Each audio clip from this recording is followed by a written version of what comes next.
Cambridge English, IELTS 12, Tests 5 to 8. Published by Cambridge University Press and Cambridge English Language Assessment 2017. This recording is copyright. CD 2. Test 7. You will hear a number of different recordings and you will have to answer questions on what you hear. There will be time for you to read the instructions and questions, and you will have a chance to check your work. All the recordings will be played once only. The test is in 4 sections. At the end of the test, you will be given 10 minutes to transfer your answers to an answer sheet. Now turn to Section 1.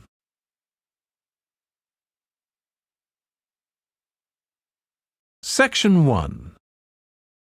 You will hear a man telephoning a friend to find out about their local public library.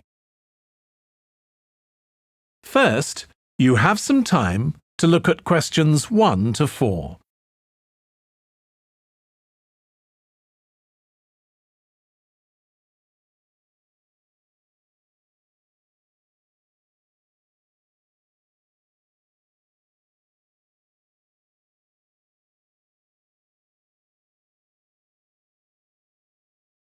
You will see that there is an example that has been done for you. On this occasion only, the conversation relating to this will be played first. Hello? Hi, Susie. It's Paul here. How are you? Enjoying your new job? You're working at the library, aren't you? Yes, I started when the library reopened a month ago. It's great. The woman says that the library reopened a month ago.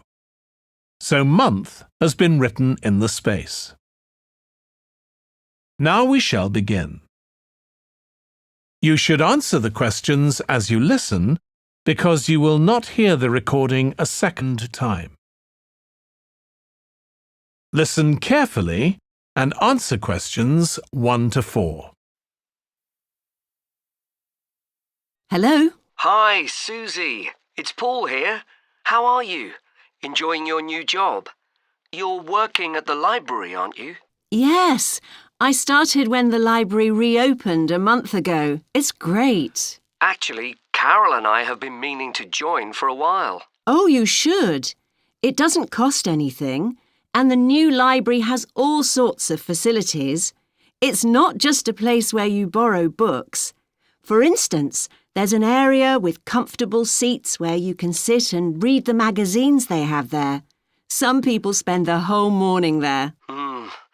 Wish I had that amount of time to spend. Yes, you must be pretty busy at present, with the children and everything. We are, yes. But we're hoping to get away this summer. We're thinking of going to Greece. Well, we've got a much larger section of the library devoted to travel books now, so you should come and have a look. I can't remember if there's anything specifically on Greece, but I should think so. OK. Now, Carol's organising a project for the history class she teaches at school. It's about life in the town 100 years ago. Do you have anything that might be useful? Yes. Actually, we've now got a new section with materials on the history of the town and surrounding region. Right. I'll tell her. You can't always find that sort of thing on the internet. Now, in the old library, there used to be a separate room with reference books. It was a really nice, quiet room. Yes, we've put those books in the main part of the library now, but we do have a room called the community room. It can be hired out for meetings, but at other times, people can use it to study. I might use that. It's hard to find anywhere quiet at home sometimes. I can't remember how old your son and daughter are. We've introduced a special section of fiction written specially for teenagers. but they might be a bit young for that. Yes, they would be. Before you hear the rest of the conversation, you have some time to look at questions 5 to 10.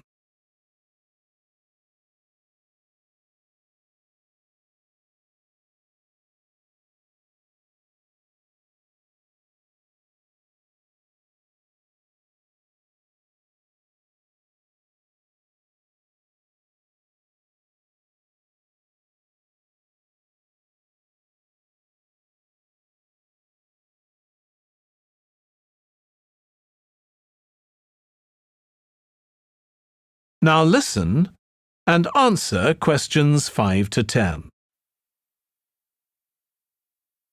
Well, we do have lots of activities for younger children. Yes?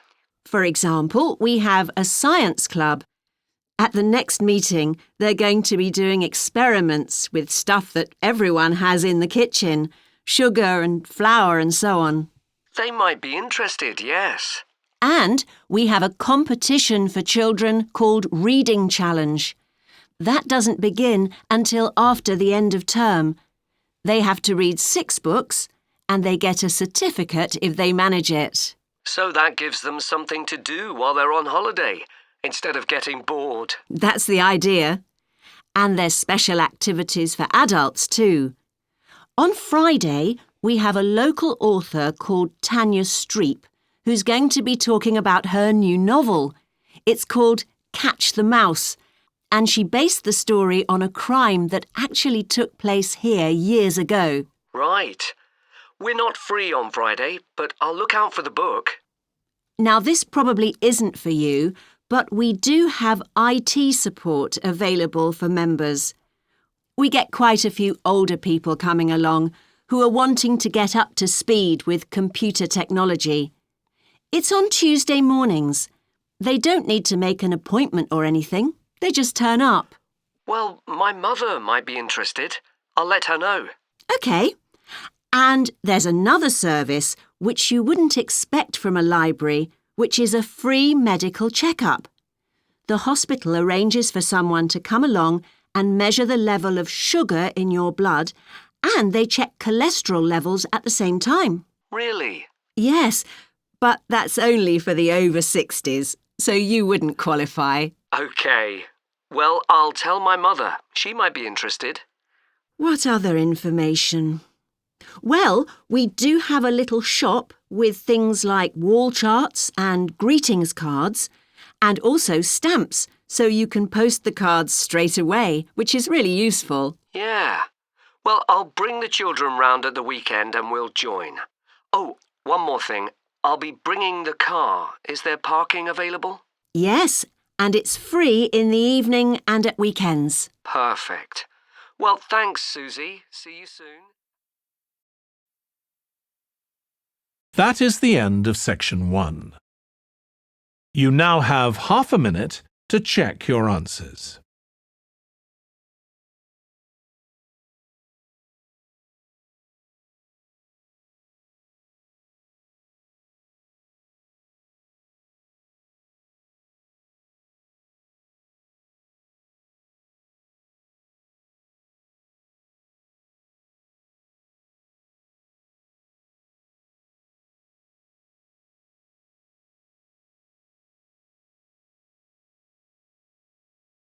Now turn to Section 2. Section 2. You will hear part of a training session for new employees at a large travel company. First, you have some time to look at questions 11 to 17.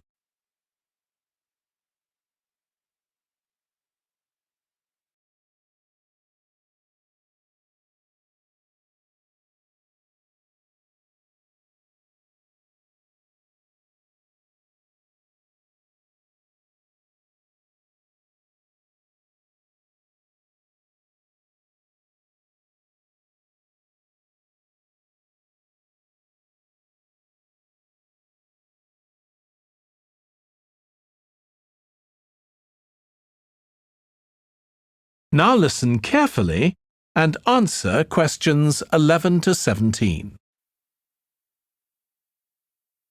In this session in your training day, we're going to look at some of the more specialized holidays we offer at BC Travel. Now, the travel business is very competitive, and it's important to be aware of how the market's changing and developing. In terms of age groups, the over 65s are an important market, and one that's increasing steadily year on year. The fewest holidays are taken by the 31 to 42-year-olds, and that figure shows no sign of rising. The biggest market at present is still the youngest group, the 16 to 30s, but this group's also seen the biggest drop over the last few years, whereas there's a noticeable growth in the number of holidays taken by the 55 to 64-year-olds. As far as the 43 to 54-year-olds are concerned, bookings there are steady, but I have to say we haven't seen the increase we expected. One trend we're noticing with nearly all age groups is the growing popularity of holidays in which clients do some kind of specialized activity. I'm not talking here about adventure holidays where clients take part in high-risk activities like white water rafting just for the thrill of it. Activity holidays usually involve rather less high-risk sports or things like art and music. They're not necessarily cheaper than ordinary holidays, often the opposite in fact, but they do often take place outside the main tourist centers, which gives an opportunity for clients to find out more about the local people and customs. And many say this is one of the most positive features of these holidays. Of course, they offer the chance to develop a new skill or talent, but clients often say that more than this, it's the chance to create lasting relationships with other like-minded people. That's the main draw. Let me give you some examples of BC travel activity holidays. Our painting holidays take place in 4 different centers in France and Italy, and they're very popular with clients of all abilities from beginners onwards. We've got an excellent team of artists to lead the classes. Some of them have been with us from the start, and 5 additional ones will be joining us this year so that we can offer a greater number of classes in each center. As far as cooking holidays are concerned, I know a lot of agents offer holidays where clients cook recipes related to one particular country, usually the one they're staying in, but we focus on dishes from a great many different ones.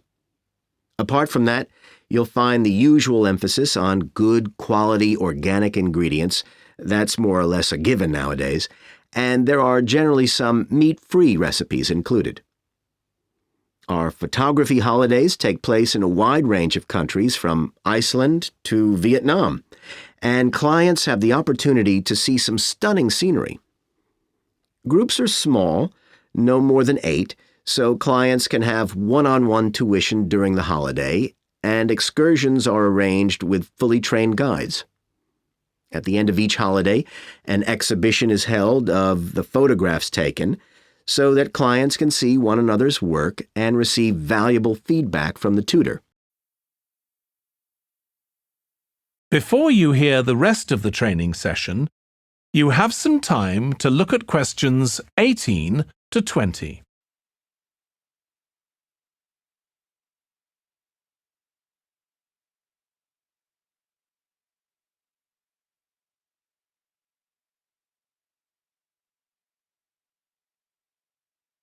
Now listen and answer questions 18 to 20. Finally, let me tell you about our fitness holidays. In Ireland and Italy, we run one-week general fitness classes for all ages and levels of fitness. Clients start the course with a consultation with a trainer, and together they draw up an individual program. As well as improving general fitness, clients find that they end up losing much of the stress they've built up in their daily lives. In Greece, we have a 2-week holiday for clients who want to do something about their weight. This has all the features you'd expect, like a personalized diet program, but one of its most popular features is that the exercise classes are all held on the beach. People say it's far preferable to being in a gym. Finally, we offer several holidays in Morocco. One very popular one is the mountain biking holiday. Bikes are provided, and there are different routes according to people's ability. We offer one which is tailored to the needs of families, which is particularly popular. Okay, so that's about all the time I have today, so thank you very much. That is the end of section 2. You now have half a minute to check your answers.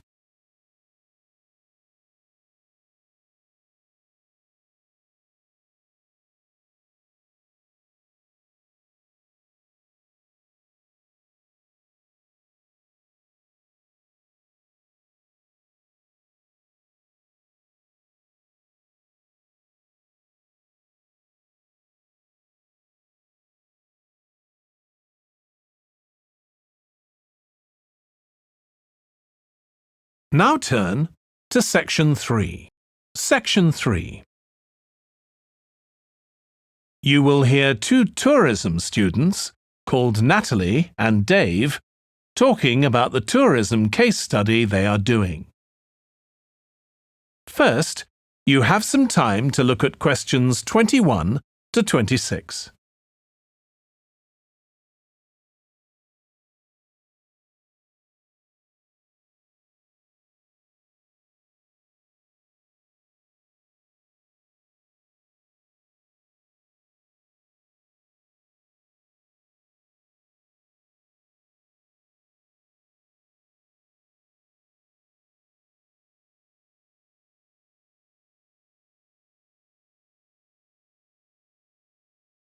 Now listen carefully and answer questions 21 to 26. Dave, I'm worried about our case study. I've done a bit of reading, but I'm not sure what's involved in actually writing a case study. I missed the lecture where Dr. Baker talked us through it. OK, well, it's quite straightforward. We've got our focus. That's tourism at the Horton Castle site. And you said you'd done some reading about it? Yes, I found some articles and made notes of the main points. Did you remember to keep a record of where you got the information from? Sure, I know what a pain it is when you forget that. OK, so we can compare what we've read. Then we have to decide on a particular problem or need at our site. And then think about who we're going to interview to get more information. OK, so who'd that be? The people who work there? And presumably some of the tourists too? Yes, both those groups.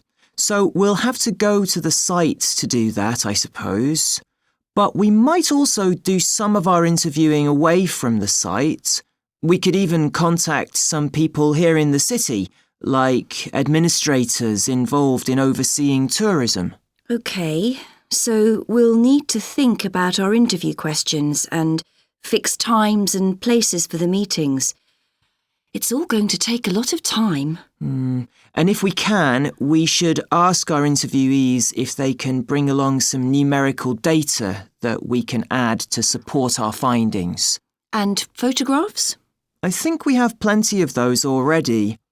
But Dr. Baker also said we have to establish with our interviewees whether we can identify them in our case study or whether they want to be anonymous.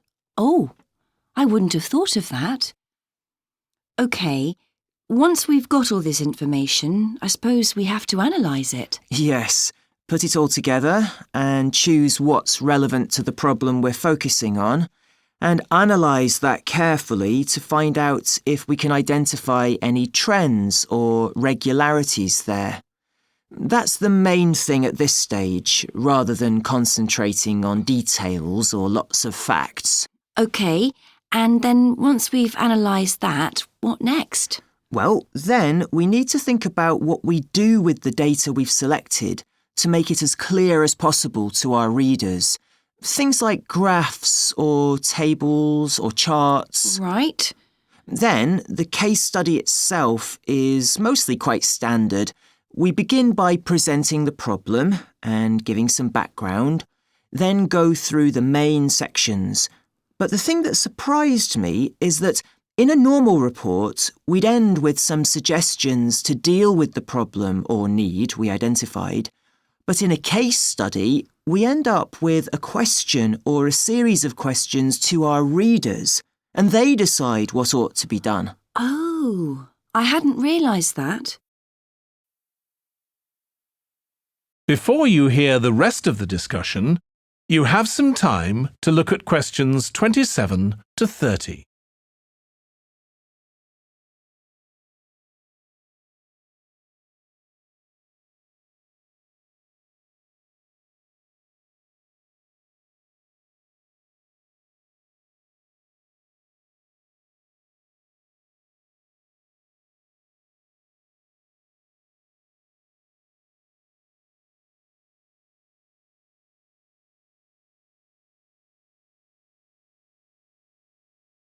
Now listen and answer questions 27 to 30. So, basically, the problem we're addressing in our case study of the Horton Castle site is why so few tourists are visiting it. And we'll find out more from our interviews, but I did find one report on the internet that suggested that one reason might be because, as far as transport goes, access is difficult. I read that too, but that report was actually written 10 years ago when the road there was really bad, but that's been improved now. And I think there's plenty of fascinating stuff there for a really good day out, but you'd never realise it from the castle website. Maybe that's the problem. Yes, it's really dry and boring. I read somewhere a suggestion that what the castle needs is a visitor centre. So we could have a look for some information about that on the internet. What would we need to know? Well, who'd use it for a start? It'd be good to know what categories the visitors fell into too, like school parties or retired people. But I think we'd have to talk to staff to get that information. OK, and as we're thinking of suggesting a visitor centre, we'd also have to look at potential problems. I mean, obviously it wouldn't be cheap to set up. No, but it could be a really good investment. And as it's on a historical site, it'd need to get special planning permission, I expect. That might be hard. Right, especially as the only possible place for it would be at the entrance, and that's right in front of the castle. But it could be a good thing for the town of Horton. At present, it's a bit of a ghost town. Once they've left school and got any skills or qualifications, the young people all get out as fast as they can to get jobs in the city, and the only people left are children and those who've retired. Right. Something else we could investigate would be the potential damage that tourists might cause to the castle site. I mean, their environmental impact. At present, the tourists can just wander around wherever they want. But if numbers increase, there might have to be some restrictions, like sticking to marked ways. And there'd need to be guides and wardens around to make sure these are enforced. Yes, we could look at that too. OK, well, we certainly managed. That is the end of section 3. You now have half a minute to check your answers.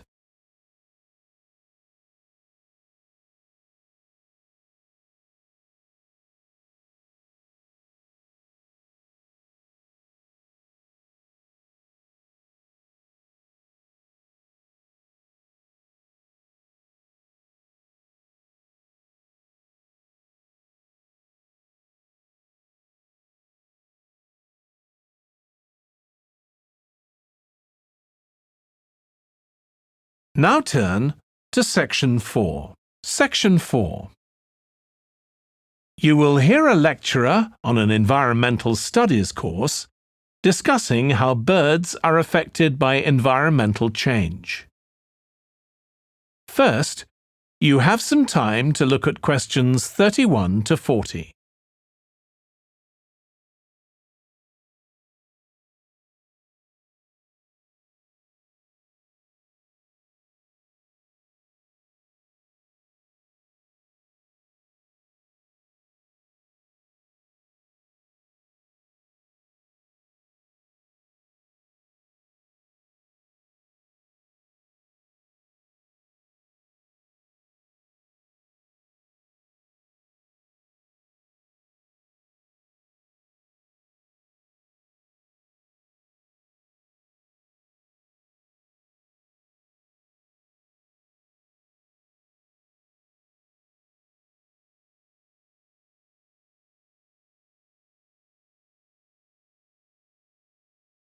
Now listen carefully and answer questions 31 to 40.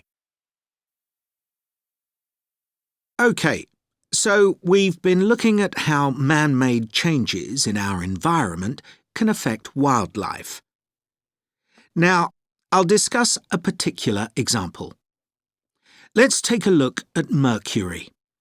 Mercury's one of the 120 or so elements that make up all matter, and it has the symbol Hg.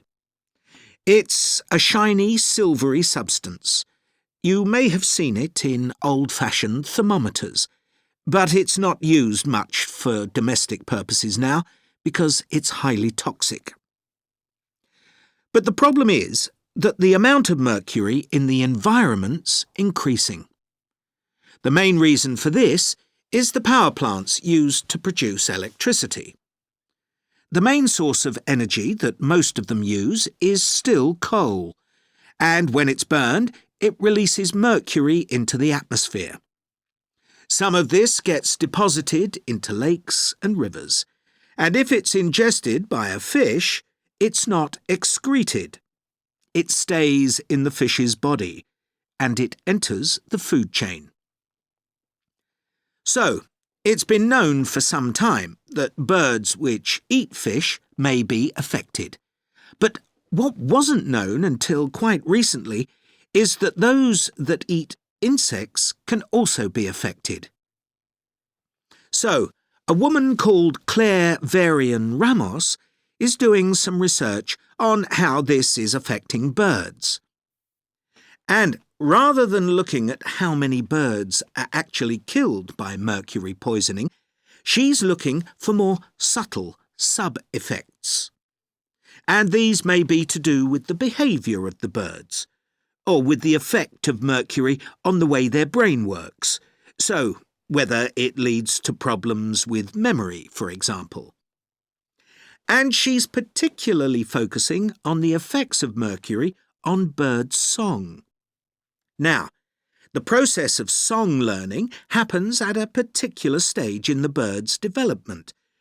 And what you may not know is that a young bird seems to acquire this skill by listening to the songs produced by its father, rather than by any other bird. And Varian Ramos has already found in her research that if young male birds are exposed to mercury, if they eat food contaminated with mercury, then the songs they produce aren't as complex as those produced by other birds. So, quite low-level exposure to mercury is likely to have an impact on male birds in a natural situation because it can mean that they're less attractive to female birds, and so it can affect their chances of reproduction.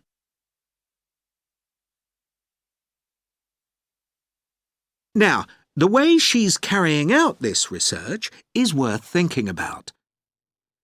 She's using a mixture of studies, using birds kept in laboratories and studies carried out outdoors in the wild. The lab-based studies have the advantage that you don't get all the variables you would in a natural setting. So, the experimenter has a much higher level of control, and that means they can be more confident about their results in some ways. And of course, they don't have to worry about going out and finding the birds in order to observe them. So, what are the implications here for humans? Well, because many birds are migratory, they may be transporting mercury far from contaminated sites. For example, it's been found that ducks who'd been feeding at a contaminated site were later shot by hunters over 1,000 kilometres away and presumably eaten. But these birds likely had mercury levels high enough to warrant concern for human consumption. In addition, going back to song learning by birds, we saw that this may be affected by mercury contamination. Well, we also know that in humans, mercury causes developmental delays in the acquisition of language, And in fact, this process is very similar in the brain regions it involves, and even the genes that are involved. But mercury contamination has other important implications for humans as well. It's now known that an unborn child can be affected if the food eaten by its mother contains high levels of mercury, and these effects can be quite substantial. In the end, it comes down to whether more value is placed on human economic well-being or environmental well-being. It's true there are new regulations for mercury emissions from power plants, but these will need billions of dollars to implement and increase costs for everyone. Some argue that's too much to pay to protect wildlife. But as we've seen, the issues go beyond that, and I think it's an issue we need to consider very carefully. That is the end of section 4. You now have half a minute to check your answers.